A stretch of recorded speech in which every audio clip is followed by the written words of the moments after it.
الحمد لله رب العالمين والصلاة والسلام على خاتم النبيين أما بعد فأعوذ بالله من الشيطان الرجيم بسم الله الرحمن الرحیم۔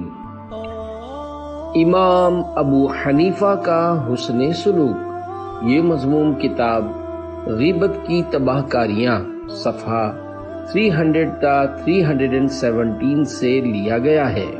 دعائے عطار یا رب المصطفیٰ، جو کوئی 17 صفحات کا رسالہ امام ابو حنیفہ کا حسن سلوک پڑھ یا سن لے، اسے امام اعظم ابو حنیفہ رحمۃ اللہ علیہ کے صدقے ہمیشہ زبان کا درست استعمال کرنے اور غیبت و چغلی سے بچنے کی توفیق عطا فرما اور بے حساب بخش دے، آمین بجاہ خاتم النبیین صلی اللہ علیہ وآلہ وسلم۔ درود شریف کی فضیلت۔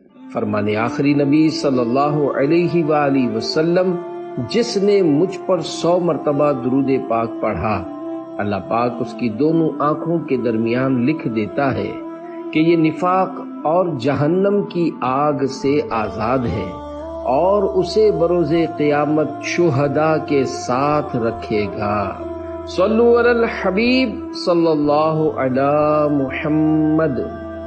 نمبر 1، 2 غیبت کرنے والیوں کی حکایت۔ حضرت انس رضی اللہ عنہ سے روایت ہے، اللہ پاک کی عطا سے غیب کی خبریں دینے والے پیارے پیارے آقا صلی اللہ علیہ وآلہ وسلم نے صحابہ کرام علیہم رضوان کو ایک دن روزہ رکھنے کا حکم دیا اور ارشاد فرمایا، جب تک میں اجازت نہ دوں تم میں سے کوئی بھی افطار نہ کرے۔ لوگوں نے روزہ رکھا۔ جب شام ہوئی تو تمام صحابہ کرام علیہم رضوان ایک ایک کر کے حاضر خدمت بابرکت ہو کر عرض کرتے رہے، یا رسول اللہ صلی اللہ علیہ وآلہ وسلم، میں روزے سے رہا، اب مجھے اجازت دیجیے تاکہ میں روزہ کھول دوں۔ آپ صلی اللہ علیہ وآلہ وسلم اسے اجازت مرحمت فرما دیتے۔ ایک صحابی رضی اللہ عنہ نے حاضر ہو کر عرض کیا، آقا صلی اللہ علیہ وآلہ وسلم، 2 عورتوں نے روزہ رکھا اور وہ آپ صلی اللہ علیہ وآلہ وسلم کی خدمت بابرکت میں آنے سے حیا محسوس کرتی ہیں، انہیں اجازت دیجیے تاکہ وہ بھی روزہ کھول لیں۔ اللہ کریم کے آخری نبی صلی اللہ علیہ وآلہ وسلم نے ان سے رخ انور پھیر لیا۔ انہوں نے پھر عرض کی، آپ صلی اللہ علیہ وآلہ وسلم نے پھر چہرہ انور پھیر لیا۔ انہوں نے پھر یہی بات دہرائی۔ آپ صلی اللہ علیہ وآلہ وسلم نے پھر چہرہ انور پھیر لیا۔ وہ پھر یہی بات دہرانے لگے۔ آپ صلی اللہ علیہ وآلہ وسلم نے پھر رخ انور پھیر لیا۔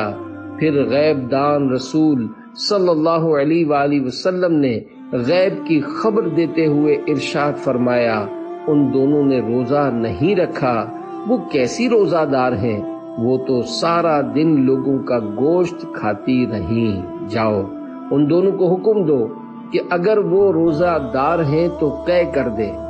وہ صحابی رضی اللہ عنہ ان کے پاس تشریف لائے اور انہیں فرمان شاہی صلی اللہ علیہ وآلہ وسلم سنایا۔ ان دونوں نے قے کی تو قے سے جمع ہوا خون نکلا۔ ان صحابی رضی اللہ عنہ نے آپ صلی اللہ علیہ وآلہ وسلم کی خدمت بابرکت میں واپس حاضر ہو کر صورتحال عرض کی۔ مدنی آقا صلی اللہ علیہ وآلہ وسلم نے ارشاد فرمایا، اس ذات کی قسم جس کے قبضے قدرت میں میری جان ہے، اگر یہ ان کے پیٹوں میں باقی رہتا تو ان دونوں کو آگ کھاتی، کیونکہ انہوں نے غیبت کی تھی۔ ایک اور روایت میں ہے کہ جب سرکار مدینہ صلی اللہ علیہ وآلہ وسلم نے ان صحابی رضی اللہ عنہ سے منہ پھیرا تو وہ سامنے آئے اور عرض کی، یا رسول اللہ صلی اللہ علیہ وآلہ وسلم، وہ دونوں پیاس کی شدت سے مرنے کے قریب ہیں۔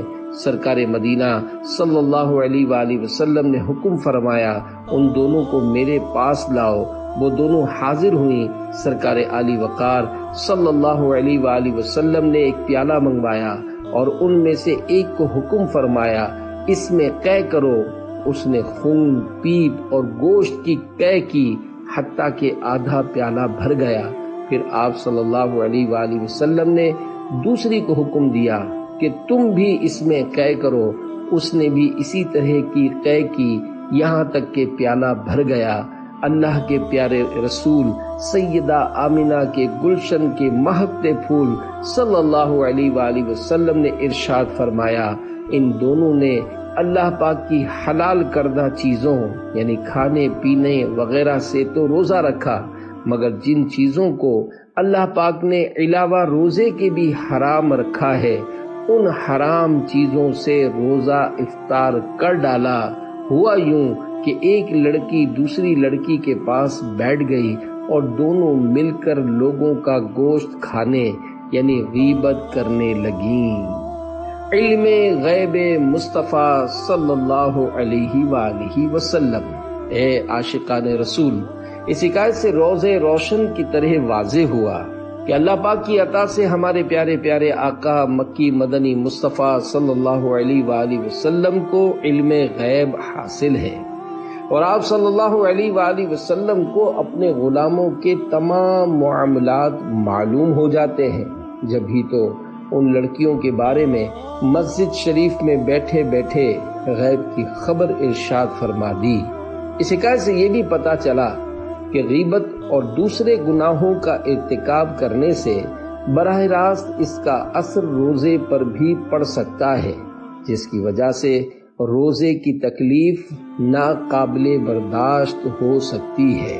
بہرحال روزہ ہو یا نہ ہو، زبان قابو ہی میں رکھنی چاہیے، ورنہ یہ ایسے گل کھلاتی ہے کہ توبہ۔ سرور دین لیجئے اپنے ناتوانوں کی خبر، نفس و شیطان سیدہ کب تک دباتے جائیں گے۔ صلو علی الحبیب صلی اللہ علی محمد۔ نمبر 2، غیبت سے باز رکھنے کا حسین انداز۔ حضرت سفیان بن حسین رحمت اللہ علیہ کہتے ہیں کہ میں حضرت سیدنا ایاس بن معاویہ رحمت اللہ علیہ کے پاس بیٹھا ہوا تھا، اتنے میں ایک شخص قریب سے گزرا۔ میں نے اس کی برائی بیان کرنا شروع کر دی۔ انہوں نے کہا خاموش۔ پھر فرمانے لگے سفیان، کیا تم نے رومیوں اور ترکوں کے خلاف جنگ کی ہے؟ جواب دیا نہیں۔ وہ بولے ترک اور رومی تو تم سے بچ گئے، لیکن ایک مسلمان بھائی محفوظ نہ رہ سکا، یعنی دیکھتے ہی تم نے اس کی غیبت شروع کر دی۔ حضرت سفیان رحمت اللہ علیہ کہتے ہیں میرا دل چوٹ کھا گیا، اور اس کے بعد میں نے کبھی کسی کی غیبت اور آبرو ریزی نہیں کی۔ اللہ رب العزت کی ان پر رحمت ہو اور ان کے صدقے ہماری مغفرت ہو، آمین بجاہ النبی الامین صلی اللہ علیہ وآلہ وسلم۔ اے عاشقان رسول، جب بھی ہمارے سامنے کوئی غیبت وغیرہ کا ارتکاب کرے تو ممکنہ صورت میں اسے سمجھانا چاہیے کہ سمجھانا رائگاں نہیں جاتا۔ رب کائنات پارہ 27 سورۃ الزاریات آیت نمبر 55 میں ارشاد فرماتا ہے وَذَكِّرْ فَإِنَّ الذِّكْرَىٰ تَنفَعُ الْمُؤْمِنِينَ۔ ترجمہ کنز الایمان، اور سمجھاؤ کہ سمجھانا مسلمانوں کو فائدہ دیتا ہے۔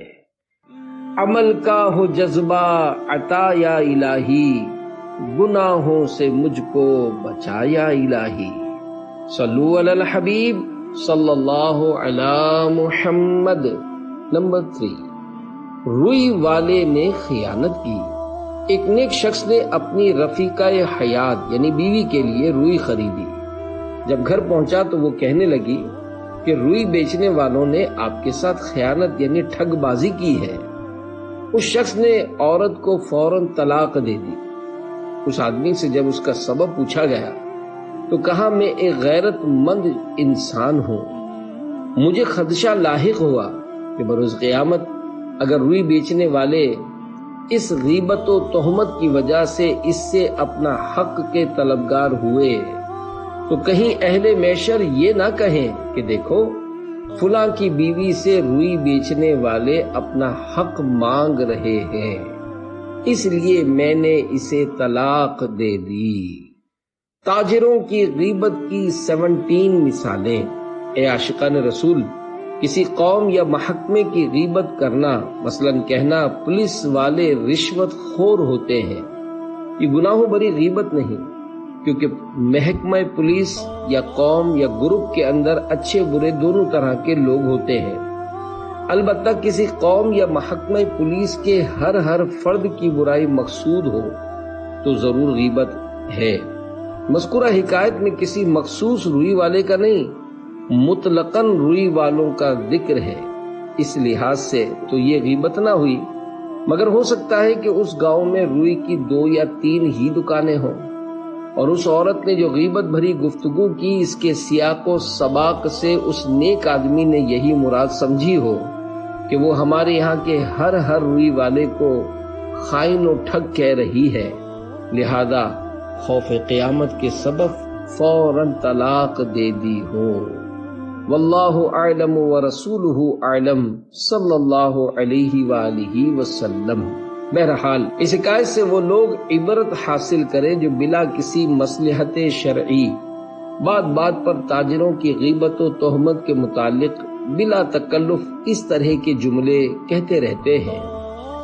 اس نے ٹھگ لیا، ٹھگی ہے، ٹھگیا ہے، گاہکوں کو لوٹتا ہے، نفع زیادہ لیتا ہے، اس کا مال سب سے مہنگا ہوتا ہے، دھوکے باز ہے، ملاوٹ کرتا ہے، تول میں ڈنڈی مارتا ہے، چکنی چپڑی باتیں کر کے گاہک کو پھانس لیتا ہے، بہت لالچی ہے، سب سے آخر میں دکان بند کرتا ہے، کپڑا کھینچ کر ناپتا ہے، ادھار مال لے کر لوٹانے کا نام نہیں لیتا، اس سے قرض کی وصولی آسان نہیں، دھکے بہت کھلاتا ہے، سود خور ہے، نہ جانے کتنوں کے پیسے کھا کے بیٹھا ہے، جھوٹی قسمیں کھاتا ہے، دے رزق حلال از پے غوث اعظم، حرام مال سے تو بچا یا الہی، ہو اخلاق اچھا ہو کردار ستھرا،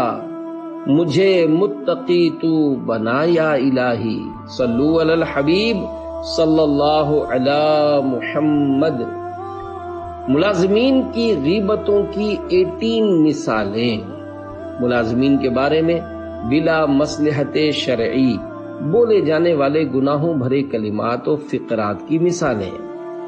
کام چور ہے، سست ہے، ڈھیلا ہے، جب دیکھو چھٹیاں کرتا ہے، حرام خور ہے، دکان میں چوریاں کرتا ہے، کام پر بھیجو تو بہت ٹائم پاس کر کے آتا ہے، جب دیکھو بس فون پر لگا رہتا ہے، بہت منہ چڑھا ہے، بات پر ناراض ہو جاتا ہے، گاہک کو برابر ڈیل نہیں کر سکتا، باولا، احمق، بدھو ہے، اس کے نخرے بڑھ گئے ہیں، ایک تو دیر سے آتا ہے اور جلدی بھاگنے کی کرتا ہے، دکان میں چوری ہو گئی ہے، مجھے فلاں نوکر پر شک ہے۔ دکانداروں کی آپسی غیبت کی 10 مثالیں۔ اے عاشقان رسول، کاروبار میں اونچ نیچ ہوتی رہتی ہے۔ احادیث مبارکہ سے مستفاد ہوتا ہے کہ گناہوں کے باعث بھی بے برکتی ہوتی ہے۔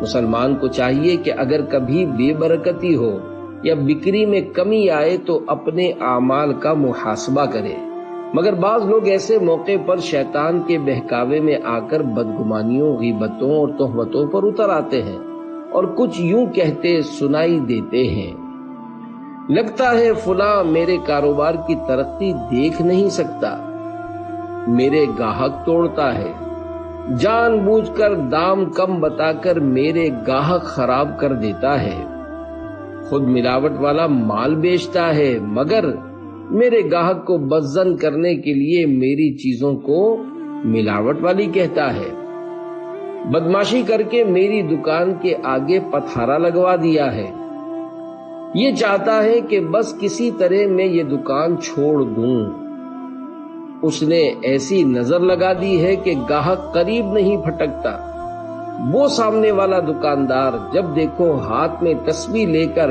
پڑھ پڑھ کر ہماری دکان کی طرف پھونکتا رہتا ہے۔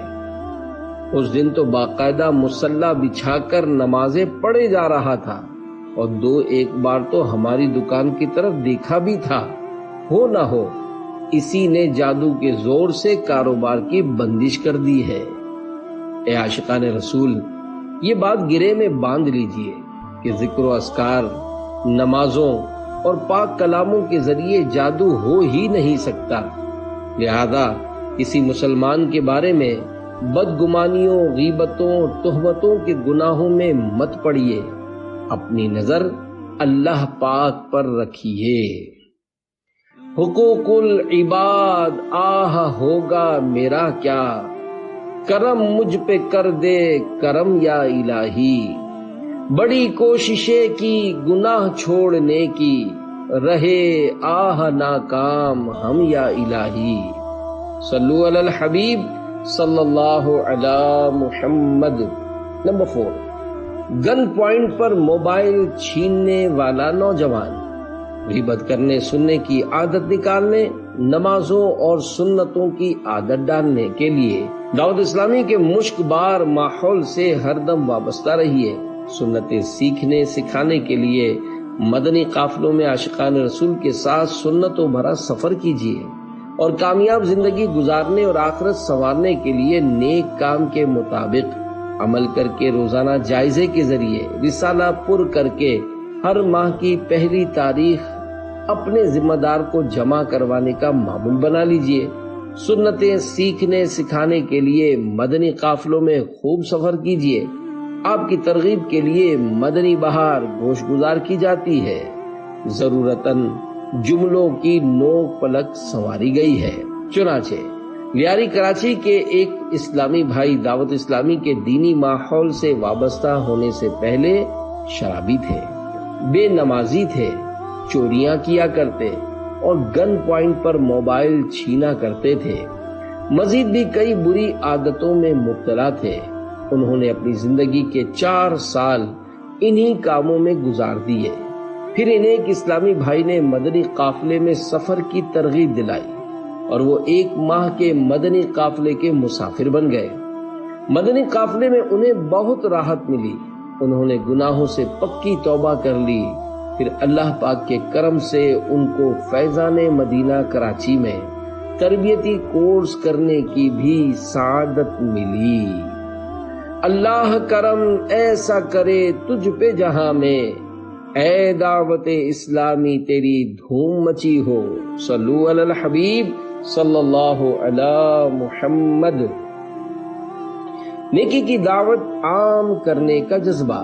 اے عاشقان رسول، دیکھا آپ نے مدنی قافلوں کی بھی کیسی پیاری مدنی بہاریں ہیں۔ جہاں مدنی قافلے کی برکت سے نیک بننے کی سعادت میسر آتی ہے، وہاں اس میں نیکی کی دعوت عام کرنے کا جذبہ بھی ملتا ہے، اور نیکی کی دعوت عام کرنے میں ثواب ہی ثواب ہے۔ اس ضمن میں 4 احادیث مبارکہ پیش کی جاتی ہیں۔ 4 فرامین مصطفیٰ صلی اللہ علیہ وآلہ وسلم۔ نمبر 1، نیکی کی راہ دکھانے والا نیکی کرنے والے کی طرح ہے۔ نمبر 2، اگر اللہ پاک تمہارے ذریعے کسی ایک شخص کو ہدایت عطا فرمائے، یہ تمہارے لیے اس سے اچھا ہے کہ تمہارے پاس سرخ اونٹ ہوں۔ نمبر 3، بے شک اللہ پاک، اس کے فرشتے، آسمان اور زمین کی مخلوق، یہاں تک کہ چونٹیاں اپنے سوراخوں میں اور مچھلیاں پانی میں، لوگوں کو نیکی سکھانے والے پر صلات بھیجتے ہیں۔ حکیم الامت حضرت مفتی احمد یار خان رحمت اللہ علیہ فرماتے ہیں، اللہ پاک کی صلات سے اس کی خاص رحمت اور مخلوق کی صلات سے خصوصی دعائے رحمت مراد ہے۔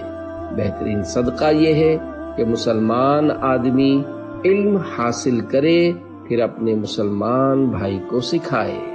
صلو علی الحبیب صلی اللہ علی محمد۔ نمبر 5، امام اعظم کا اپنے گستاخ کے ساتھ حسن سلوک۔ حضرت امام اعظم ابو حنیفہ رحمۃ اللہ علیہ مینا شریف کی مسجد الخیف میں تشریف فرما تھے کہ ایک شخص نے آ کر مسئلہ پوچھا۔ آپ رحمۃ اللہ علیہ نے اس کا جواب دیا۔ پھر کسی نے کہا کہ یہ حضرت حسن بصری رحمۃ اللہ علیہ کے جواب کے بالکل خلاف ہے۔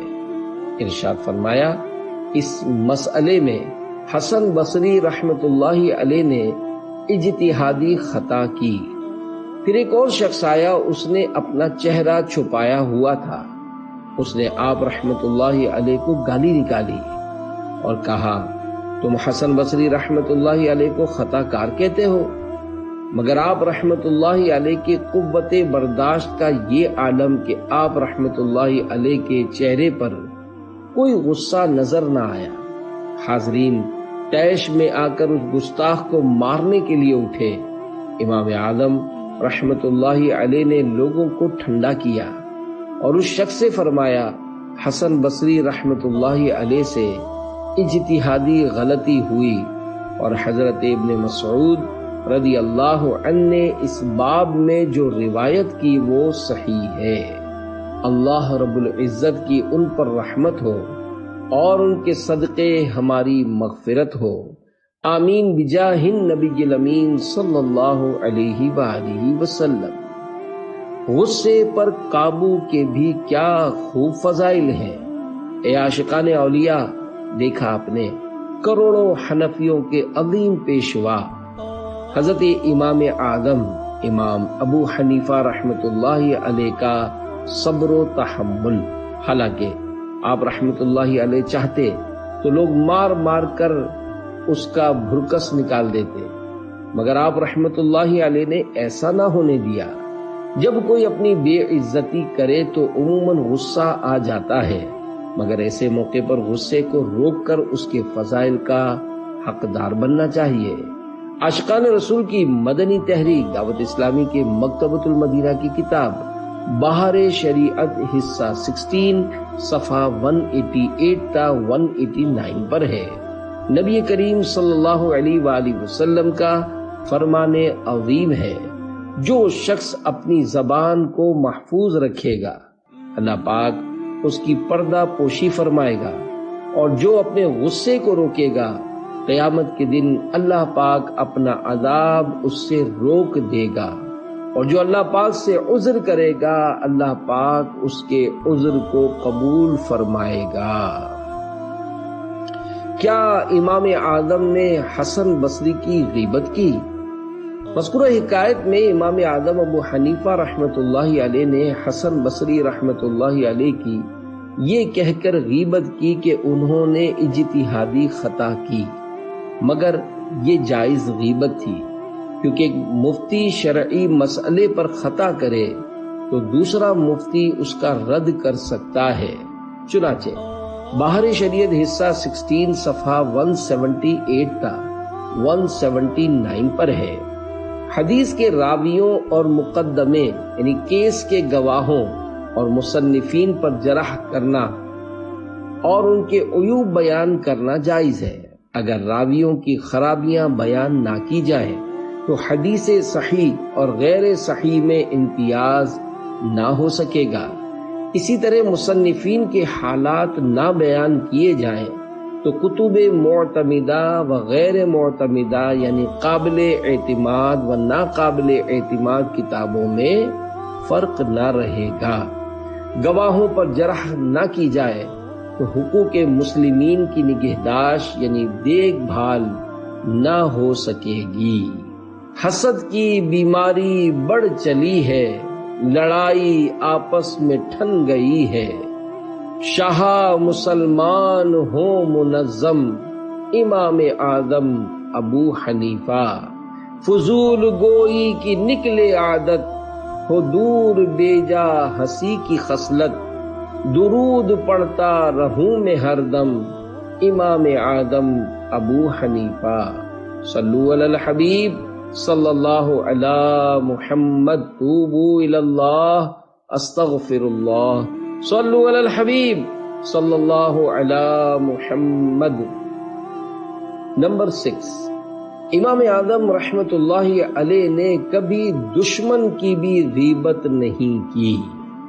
ایک مرتبہ حضرت عبداللہ ابن مبارک رحمت اللہ علیہ نے حضرت سفیان ثوری رحمت اللہ علیہ سے کہا کہ الحمدللہ امام اعظم ابو حنیفہ رحمت اللہ علیہ غیبت سے اتنا زیادہ بچتے ہیں کہ میں نے کبھی ان کو دشمن کی غیبت کرتے بھی نہیں سنا۔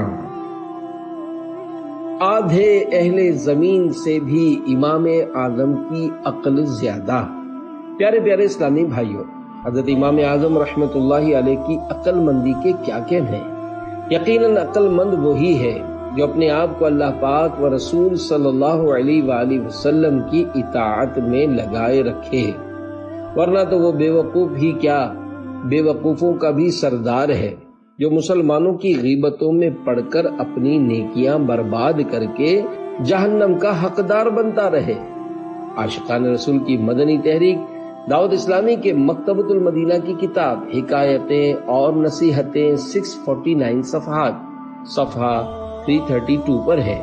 حضرت علی بن عاصم رحمت اللہ علیہ نے ارشاد فرمایا، اگر نصف یعنی آدھے اہل زمین کی عقلوں سے امام ابو حنیفہ رحمت اللہ علیہ کی عقل کا موازنہ کیا جائے تو بھی آپ رحمت اللہ علیہ کی عقل زیادہ ہوگی۔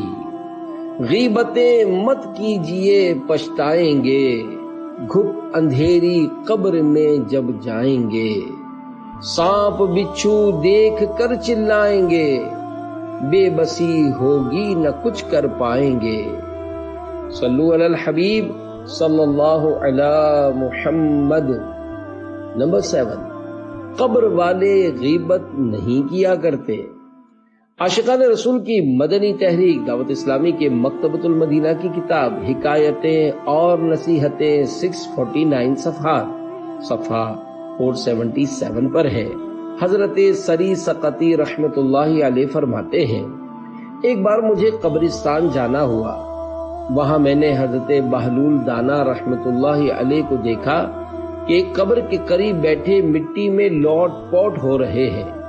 میں نے یہاں تشریف فرما ہونے کا سبب پوچھا تو جواب دیا کہ میں ایسی قوم کے پاس ہوں جو مجھے اذیت نہیں دیتی، اور اگر میں یہاں سے غائب ہو جاؤں تو میری غیبت نہیں کرتی۔ اللہ رب العزت کی ان پر رحمت ہو اور ان کے صدقے ہماری مغفرت ہو، آمین بجاہ خاتم النبیین صلی اللہ علیہ وآلہ وسلم۔ سبحان اللہ، اللہ والوں کی بھی کیا خوب مدنی سوچ ہوا کرتی ہے۔ واقعی قبرستان میں وقت گزارنے والے کو اپنی موت یاد آنے کے ساتھ ساتھ غیبت سے بچت کی بھی سعادت نصیب ہوتی ہے۔ نہ وہ کسی کی غیبت کرتے، نہ قبر والے اس کی غیبت کرتے ہیں۔ موت کو مت بھولنا پچھتاؤ گے، قبر میں اے عاصیو جب جاؤ گے، سانپ بچھو دیکھ کر گھبراؤ گے، بھاگ نہ ہرگز وہاں سے پاؤ گے۔ صلو علی الحبیب صلی اللہ علی محمد۔ نمبر 8، میں نماز سے بھاگتا تھا۔ غیبت کرنے سننے کی عادت نکالنے، نمازوں اور سنتوں کی عادت ڈالنے کے لیے دعوت اسلامی کے دینی ماحول سے ہر دم وابستہ رہیے۔ سنتیں سیکھنے سکھانے کے لیے مدنی قافلوں میں عاشقان رسول کے ساتھ سنتوں بھرا سفر کیجیے، اور کامیاب زندگی گزارنے اور آخرت سنوارنے کے لیے نیک کام کے مطابق عمل کر کے روزانہ جائزے کے ذریعے نیک کام کا رسالہ پر کر کے ہر ماہ کی پہلی تاریخ اپنے یہاں کے ذمہ دار کو جمع کروانے کا معمول بنا لیجئے۔ آپ کی ترغیب کے لیے مدنی بہار گوش گزار کی جاتی ہے۔ چنانچہ میلسی ضلع وہاڑی پنجاب پاکستان کے ایک اسلامی بھائی برے دوستوں کی دوستی کا شکار تھے۔ وہ دوست انہیں چرس اور شراب پلاتے تھے، رات کو بڑے بھائی کے ساتھ دکان پر کام کرتے اور دن میں نشہ کر کے آوارہ گردی کرتے یا سارا دن گھر میں سوتے رہتے۔ رات جب وہ نشے کی حالت میں ہوتے تو والدہ رو رو کر سمجھاتی کہ نشہ کرنا چھوڑ دو اور ان کے سدھرنے کی دعائیں کیا کرتی۔ والد صاحب بھی ان کے نشہ کرنے کی وجہ سے غصے میں رہتے۔ دعوت اسلامی کے ایک مبلغ کی دکان ان کی دکان کے ساتھ ہی تھی۔ وہ انہیں نماز کی دعوت دیتے اور مسجد میں نماز کے لیے ساتھ لے جانے کی کوشش کرتے، لیکن وہ راستے سے بھاگ کر واپس آ جاتے۔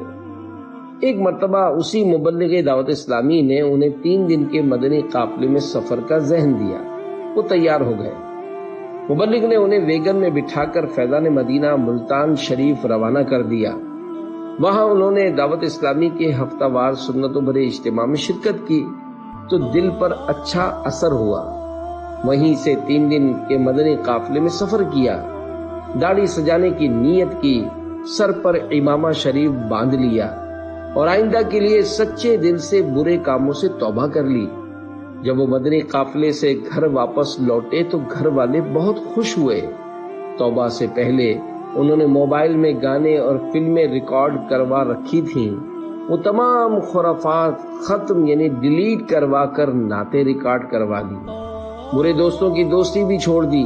پہلے رکشے پر دوستوں کے لیے شراب لینے جاتے تھے، اب اسی رکشے پر اسلامی بھائیوں کو سوار کر کے ہفتہ وار سنتوں بھرے اجتماع میں فیضان مدینہ میلسی لے جانے لگے۔ نشہ چھوڑنے سے پہلے لوگ انہیں نشئی کہتے تھے، اب دعوت اسلامی والا کہتے ہیں۔ اب گھر والے بھی ان سے خوش ہیں۔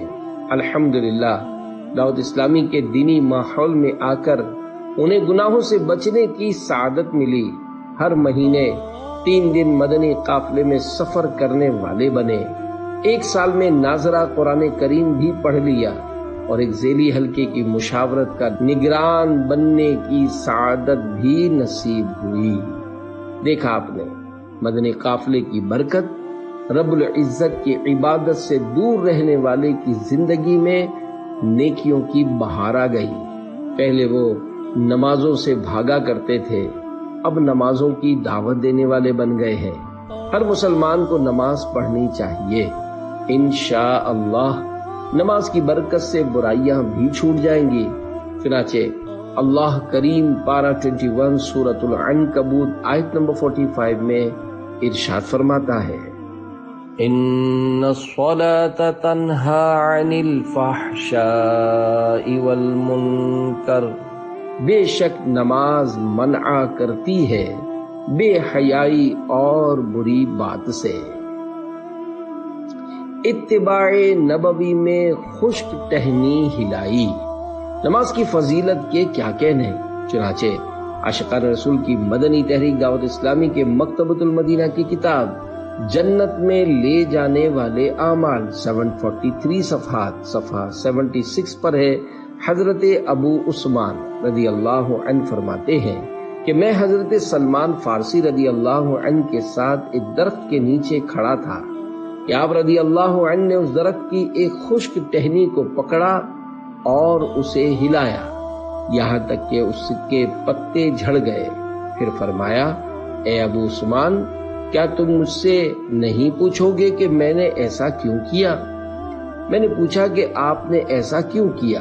تو فرمایا، ایک مرتبہ میں رحمت عالم صلی اللہ علیہ وآلہ وسلم کے ساتھ ایک درخت کے نیچے کھڑا تھا تو سرکار مدینہ صلی اللہ علیہ وآلہ وسلم نے اسی طرح کیا اور اس درخت کی ایک خشک ٹہنی کو پکڑ کر ہلایا یہاں تک کہ اس کے پتے جھڑ گئے۔ پھر فرمایا، اے سلمان، کیا تم مجھ سے نہیں پوچھو گے کہ میں نے یہ عمل کیوں کیا؟ میں نے عرض کی، آپ نے ایسا کیوں کیا؟ ارشاد فرمایا، بے شک جب مسلمان اچھی طرح وضو کرتا ہے اور 5 نمازیں ادا کرتا ہے تو اس کے گناہ اس طرح جھڑتے ہیں جس طرح یہ پتے جھڑ جاتے ہیں۔ پھر آپ صلی اللہ علیہ وآلہ وسلم نے یہ آیت مبارکہ پڑھی، وَأَقِمِ الصَّلَاةَ طَرَفَيِ النَّهَارِ وَزُلَفًا مِّنَ اللَّيْلِ إِنَّ الْحَسَنَاتِ يُذْهِبْنَ السَّيِّئَاتِ ذَلِكَ ذِكْرَى لِلذَّاكِرِينَ۔ ترجمہ کنزُل ایمان۔ اور نماز قائم رکھو دن کے دونوں کناروں اور کچھ رات کے حصوں میں، بے شک نیکیاں برائیوں کو مٹا دیتی ہیں، یہ نصیحت ہے نصیحت ماننے والوں کو۔ صلو علی الحبیب صلی اللہ علی محمد، توبوا الی اللہ استغفر اللہ، صلو علی الحبیب صلی اللہ علی محمد۔ نمبر 9، غیبت کے سبب برزخ میں قید۔ عاشقان رسول کی مدنی تحریک دعوت اسلامی کے مکتبۃ المدینہ کی کتاب آنسوؤں کا دریا 300 صفحات میں ہے۔ فقی ابو الحسن علی بن فرحون قرطبی رحمت اللہ علیہ اپنی کتاب الظاہر فرماتے ہیں، میں نے 555 سنہ ہجری میں شہر فاس میں انتقال کرنے والے اپنے چچا کو خواب میں دیکھا کہ گھر کے اندر تشریف لائے اور دیوار سے ٹیک لگا کر بیٹھ گئے۔ میں بھی ان کے سامنے بیٹھ گیا۔ میں نے ان کا بدلا ہوا رنگ دیکھا تو پوچھا، چچا جان آپ کو آپ کے رب کریم سے کیا ملا؟ فرمایا، بیٹا مہربان سے مہربانی کے سوا اور کیا ملتا ہے؟ اللہ پاک نے غیبت کے علاوہ ہر چیز میں مجھ پر نرمی فرمائی۔ میں مرنے کے بعد سے لے کر اب تک غیبت کی وجہ سے حراست یعنی قید میں ہوں، اب تک میرا یہ گناہ معاف نہیں ہوا۔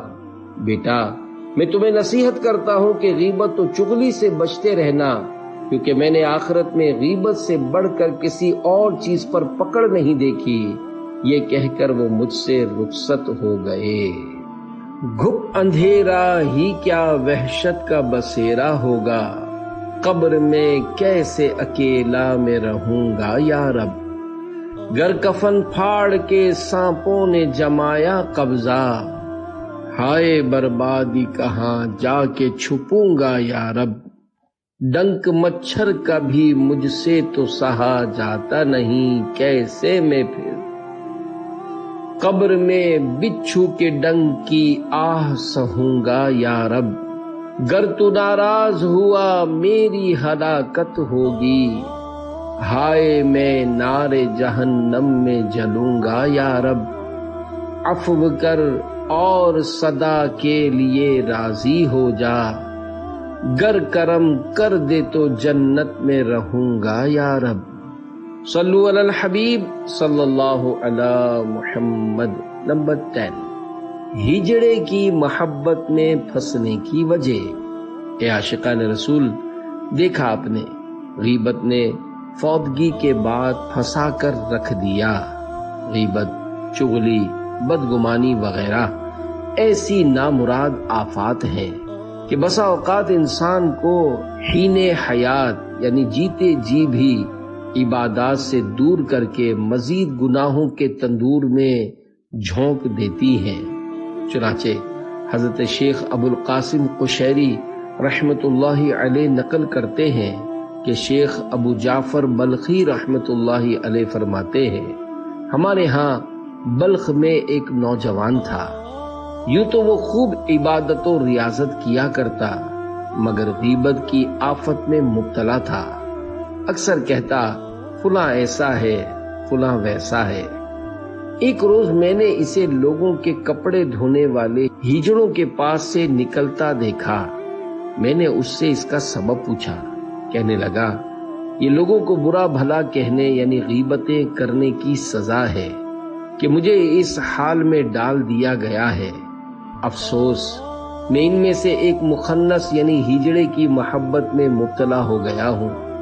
اسی مخنث کے عشق کی وجہ سے میں ان دھوبی ہجڑوں کی خدمت کرتا ہوں، اور رب ذوالجلال کی طرف سے پہلے مجھے جو باطنی احوال حاصل تھے سب جاتے رہے۔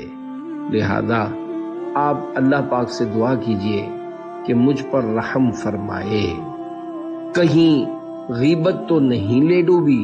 پیارے پیارے اسلامی بھائیوں، دیکھا آپ نے غیبت کی تباہ کاری نے ایک عبادت و ریاضت والے نوجوان کو ہجڑے کے عشق میں پھنسا ڈالا۔ غیبتوں کی نحوستوں کے سبب وہ عبادتوں کی لذت سے بھی محروم ہو گیا۔